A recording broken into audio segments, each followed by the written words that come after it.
بدعم وشراكة من الوزارة المنتدبة لدى رئيس الحكومة والمكلفة بالعلاقات مع البرلمان، وبشراكة مع المديرية الجهوية لقطاع الشباب بجهة فاس مكناس، نظمت جمعية انطلاق لقاء تواصليا تحسيسيا في موضوع الإطار القانوني للديمقراطية التشاركية، من تأطير الأستاذ لطفي جودر وممثل عن الوزارة المعنية، في حضور عدد من الشباب والشابات. وخلال هذا اللقاء تمت مداخلة السيد ممثل الوزارة والسيدة رئيسة الجمعية، قدموا من خلالها الورقة التأطيرية للقاء، والذي يدور موضوعه حول الإطار القانوني للديمقراطية التشاركية بتحديد مفاهيمها. وحول هذا اللقاء استقينا التصريحات التالية. سعاد نويشي، رئيسة جمعية انطلاق.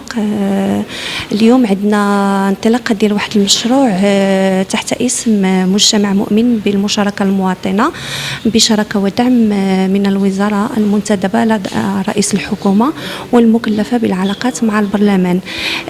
هذا اللقاء التواصلي اليوم كيف ما قلنا غيكون هو انطلاقة ديال المشروع اللي مبرمجين فيه مجموعة ديال الأنشطة اللي غدا إن شاء الله غادي يكون عندنا ورشات ديال العمل لإعداد دعائم التواصلية الرقمية والورقية.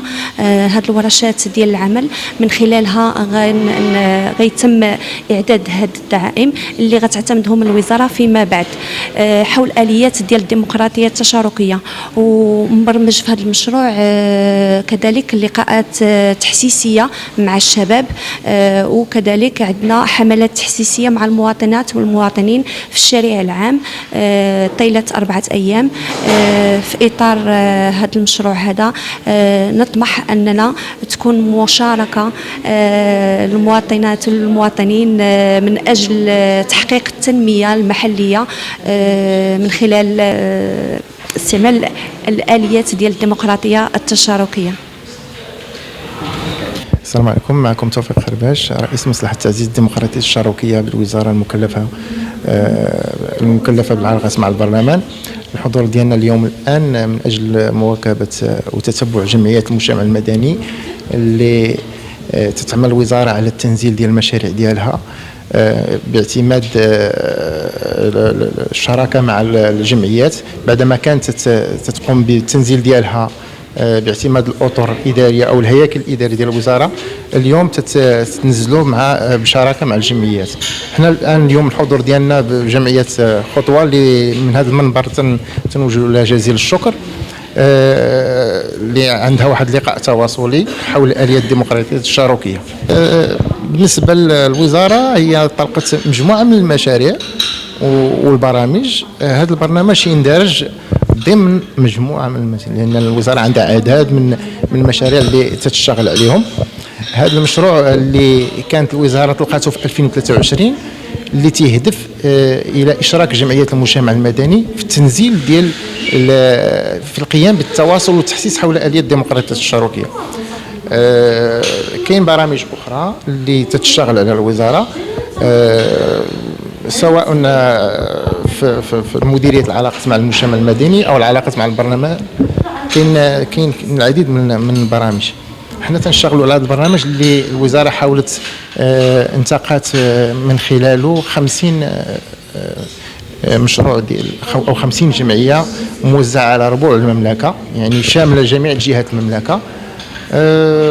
ربما هو عدد غير كافي، ولكن في حدود الامكانيات ديال الوزاره والمواد اللوجستيكيه والماديه اللي تتوفر على الوزاره اللي تقدر تشتغل عليها في هذه الحدود. التوزيع كان على جهات فقط، يعني جهات خداو الجمعيات او حسب المشاريع المنتقله.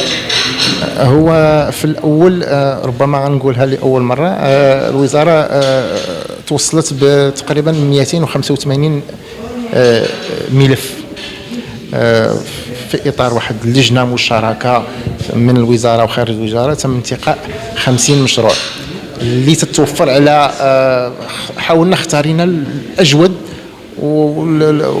يعني المشاريع اللي تنشوفوها اللي ممكن تحقق الاهداف المرجوه به. واختارينا 50 مشروع اللي موزع على ربوع المملكه كامله تقريبا جميع الجهات. هذا كاين بعض التفاوتات بسيطه، ولكن راه حقق الهدف المنجو منه. بطبيعة الحال الحافظ إسماعيل علوي رئيس الجمعية المغربية للتواصل والتنمية المستدامة. شكرا للجمعية انطلاقا لدعوتنا بالحضور هذا اللقاء التحسيسي التواصلي حول الديمقراطية التشاركية. هذا البرنامج هو ديال بدعم لدى وزارة المنتدبة لدى رئيس الحكومة. بطبيعة الحال الآليات نتاع الديمقراطية التشاركية والتنزيلي فهو كما تعرفوا هو دستوري، وبالتالي فحصوا التنزيل نتاعو ان شاء الله في مجموعه ديال الاليات نتاعو نتاع الشباب المراه والنساء للمشاركه في مجموعه ديال التمثيليات على الصعيد الجهوي وكذلك المحلي، ونتمنى ان شاء الله التفعيل نتاعها على صعيد مدينه فاس.